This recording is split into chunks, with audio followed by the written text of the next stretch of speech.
Hello everyone! It's me, Virginia Tamala, ang inyong vlogger gamer. And syempre shoutout sa mga ka-ML ko dyan. And today is another day, another vlog. So, dahil weekend, so mag-walking ulit kami. So, every weekend talaga namin to ginagawa. So, ayan, time check tayo. So, it's 4:35 a.m. in the morning. So, maaga talaga kami kasi nga para hindi mainit. And syempre, lagi kong kasama si Ate Nets at si Ate Eileen. So, naghihintay na kami ng over. Andito na yung over. And syempre, super bilis lang naman mag-book. So, dapat may app kayo para makapag-book kayo. And syempre, itatry natin kung maabutan pa natin ang sunrise. Kasi nga, medyo maaga kami today. Mukhang hindi na natin maaabutan pa ang sunrise kasi nag-start na siya.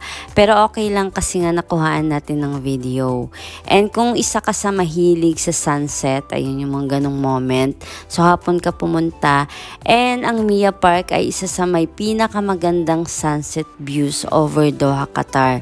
So hindi lang naman ito yung park dito sa Doha, Qatar or sa Qatar. So marami pa dito. So sana sa next vlog natin is makapunta rin tayo sa ibang park at makapag-walking tayo doon. So finally, pababa na kami and andito na kami. So sa mga mahilig sa walking, jogging, so ayan, pang hinihintay nyo, tara, samahan nyo kami sa walking namin for today.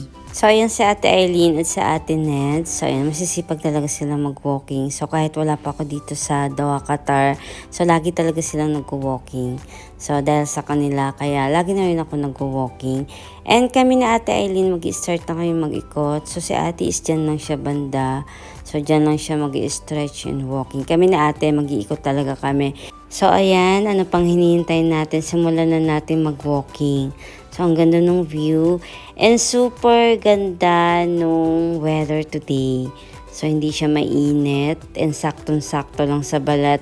Kasi pag pumunta talaga kayo dito nun, sobrang late na. Ayan, medyo masakit sa balat kasi nga summer season. So, alam nyo naman pag summer season sa ME, sa Middle East, is talagang mainit. And ngayon is super ganda. Saktong-sakto lang siya. So, kahit hindi natin nabutan ng sunrise is maganda pa rin yung view. So, ito yung mga moment na maganda dito. Ito yung pinaka-part na maganda dito. So, ayan.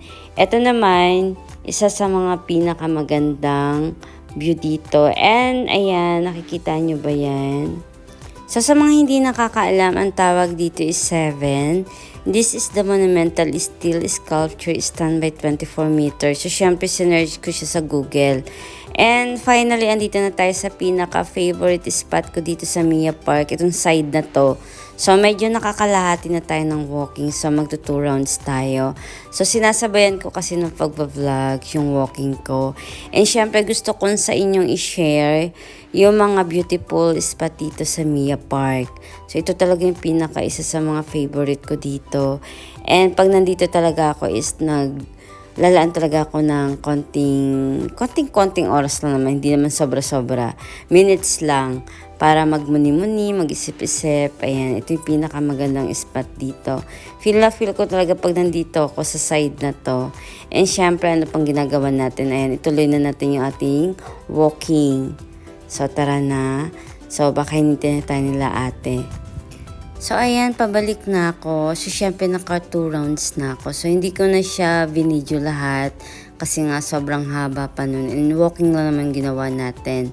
And ito yung side na to, ito yung maraming puno. And talagang dito yung nakaka-refresh.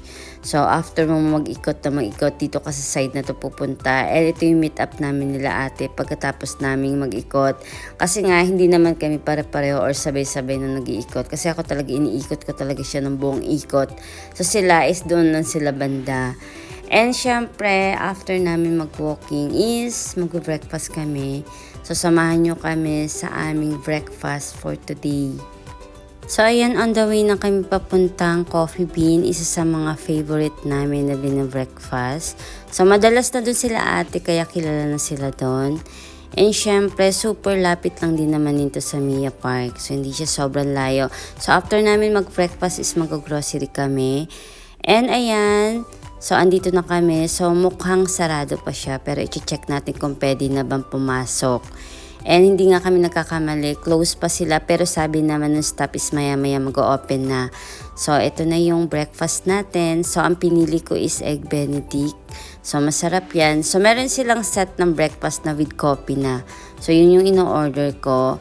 And syempre sa mga gustong mag-breakfast dito sa Coffee Bean. Ayan, so maganda dito and syempre regular na sila ate dito and kilala na sila. So hindi ka din maiinip dito mag-breakfast lalo na pag wala kang data. So meron silang 5 hours free wifi. So ayan, dahil wala akong data so kailangan ka to. Pero hindi ko naman siya nagagamit lahat. So ito na yung breakfast ko, egg benedict. So next vlog natin, try naman natin kung ano yung breakfast natin. So, ayan siya. So, super sarap nito. And light lang yung breakfast natin. So, sa mga nanonood is thank you. So, second vlog ko pa lang to dito sa Doha, Qatar. So, abangan nyo pa po yung mga iba-vlog natin. Pero weekly po ako nag-upload. So, hindi po siya everyday. So, sa mga nandyan, thank you for watching. And don't forget to like, comment, and share. And huwag nyo rin kalimutan mag-subscribe sa YouTube channel ko and sa Facebook ko. So, and sa mga gustong manood ng mga vlogs ko, meron din ako mga dating vlogs nung nandun ako sa Dubai. So, meron ako mga gala vlog doon at foodie vlog. So, abangan niyo po yung mga iba vlog natin dito sa Doha, Qatar. And thank you for watching and see you next vlog. Bye-bye!